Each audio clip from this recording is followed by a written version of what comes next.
Hello, welcome to Sabbath School with Branch Davidians. I'm Ed, and I'm here with my wife, Mary. Hello, we're excited you're joining us today. Yes, thanks for listening. We present or expound on a principle or belief related to the SDA Sabbath School Quarterly each week. This quarterly is entitled On Death, Dying, and the Future Hope. This week's lesson is entitled Death in a Sinful World. The lesson, quote, reflects on the fall of Adam and Eve, on how sin and death took over our world, and on how God planted a seed of hope for humanity even back in Eden. Close quote. That's Sabbath School Quarterly Lesson, Saturday, October 1st, 2022. Monday's lesson is called Deceived by the Serpent. It reads, quote, Eve's curiosity led her onto the enchanted ground of Satan. There she was forced to decide either to remain faithful to God's restraining command or to embrace Satan's seductive allurements. Doubting God's word, she used her own senses, the empirical method, that of personal observation, to decide between the two conflicting statements. Close quote. The lesson goes on to say, quote, first, she saw that from a dietary perspective, the tree was good for food. Second, from an aesthetic viewpoint, she saw that it was a delight to the eyes. Third, from a logical analysis, the tree was desirable to make one wise. Hence, in her own mind, she certainly had good reasons to heed the words of the serpent and to eat from the forbidden tree. Unfortunately, this is what she did. Close quote, Sabbath School Quarterly Lesson, Monday, October 3rd, 2022. Today we're going to talk about why these were not, from any perspective, good reasons to heed the words of the serpent to eat from the forbidden tree. The problem was that she considered her own perceptions sufficient enough to come to accurate conclusions without having rigorously tested them for accuracy. Eve's poor choices are a classic example of relying on personal experience. This is actually different from the empirical method. Personal experience is, in a broad sense, empirical, but it is definitely not methodical. And usually when people talk about something being empirical, they mean something more than someone having a personal experience. They mean that something is verifiable using the senses, often in the context of an experiment. But Eve didn't do that. She just had a personal experience, and it's truly unfortunate that she relied on it to determine truth. Now we know that after Eve ate the forbidden fruit, she felt no ill effects. She didn't immediately die, and actually felt a euphoria come over her. Seemingly, she made a good decision. Her personal experience seemed to be a positive one. But was her personal experience reliable? No. According to Ellen White, quote, a true experience will be in perfect harmony with natural and divine law. False experience will array itself against science and the principles of Jehovah. Close quote, Testimonies for the Church, Volume 3, page 72, paragraph 2. This is really interesting because it lets us know that the problem with Eve relying on her personal experience wasn't that she was being too empirical and logical and scientific. It is actually that she wasn't being scientific and wasn't using sound or logical principles. Ellen White had a lot to say about this. In the chapter entitled Personal Experience Not Reliable in Testimonies for the Church, Volume 3, a personal testimony was given to Sister N. This woman was sick and was not recovering. Ellen was shown what hindered her improvement. Ellen wrote to her, quote, you are guided by your feelings and are governed by your experience. You have tried this and that plan to your entire satisfaction and have decided that your judgment was the best to follow in your own case. But what has been your standard? Answer, your feelings. Now, my sister, what have your feelings to do with the real facts in the case?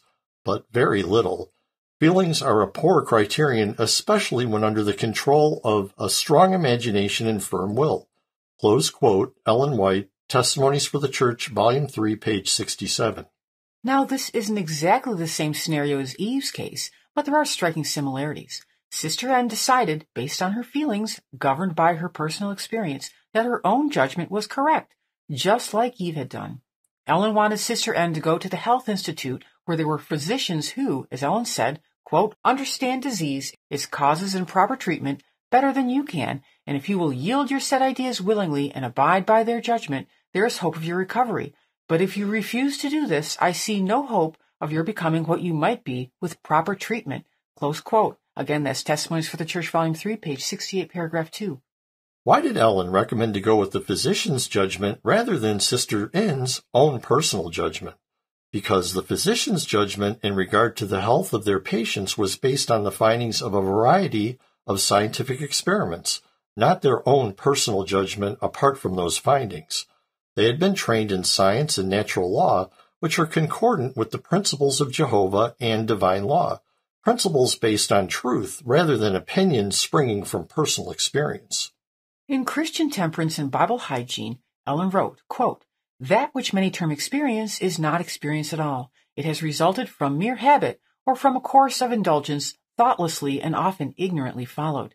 There has not been a fair trial by actual experiment and thorough investigation with a knowledge of the principles involved in the action. Experience which is opposed to natural law, which is in conflict with the unchangeable principles of nature, is not to be relied upon." Close quote, Ellen White, Christian Temperance and Bible Hygiene, page 109, paragraph 2. Again, trained medical doctors have a knowledge of the principles involved in the actions related to the science of human health. Their judgment in regard to their particular field of expertise is to be trusted over the untrained opinion. Ellen continues, quote, "You, my sister, rely upon experience. Your experience decides you to pursue a certain course. But that which many term experience is not experience at all, it is simply habit or mere indulgence, blindly and frequently ignorantly followed, with a firm, set determination and without intelligent thought or inquiry relative to the laws at work in the accomplishment of the result. Real experience is a variety of careful experiments made with the mind freed from prejudice and uncontrolled by previously established opinions and habits. The results are marked with careful solicitude and an anxious desire to learn, to improve, and to reform on every habit that is not in harmony with physical and moral laws. The idea of others gainsaying what you have learned by experience seems to you to be folly and even cruelty itself. But there are more errors received and firmly retained from false ideas of experience than from any other cause, for the reason that what is generally termed experience is not experience at all, because there has never been a fair trial by actual experiment and thorough investigation, with a knowledge of the principle involved in the action." Close quote, Ellen White, Testimonies for the Church, Volume 3, page 68 through 69. Genuine experience is only gained by careful experiment. We can't just rely on our perceptions or even our own reason, which is prone to biases. See our studies, How and Why Did Sin Arise?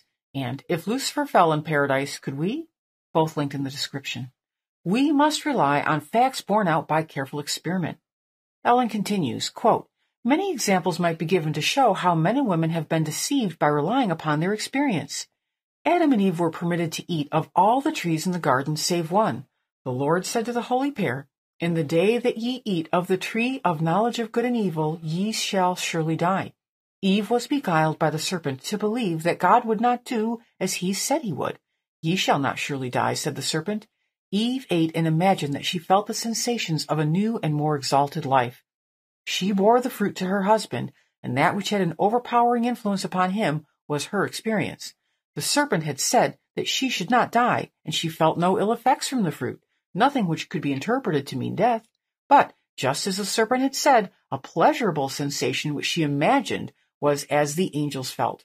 Her experience stood arrayed against the positive command of Jehovah, and Adam permitted himself to be seduced by the experience of his wife. Thus it is with the religious world generally. God's express commands are transgressed, and because sentence against an evil work is not executed speedily, therefore the heart of the sons of men is fully set in them to do evil."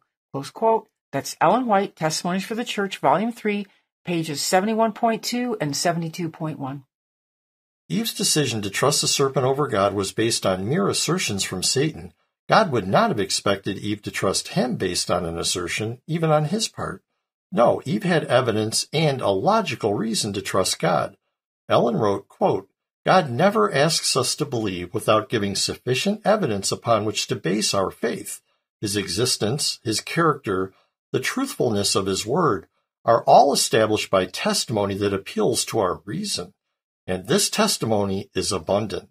Close quote, Ellen White, A Call to Stand Apart, page 46, paragraph 1. Eve had sufficient evidence to believe that God could be trusted. Read Spirit of Prophecy, Volume 1, pages 32.3 to 34.2. She had zero evidence that the beautiful talking serpent could be trusted. What she thought was a wonderful experience was not experience at all. When it comes to making decisions in our lives, we must be sure that we are making them based on sufficient evidence, not our personal, untested experience.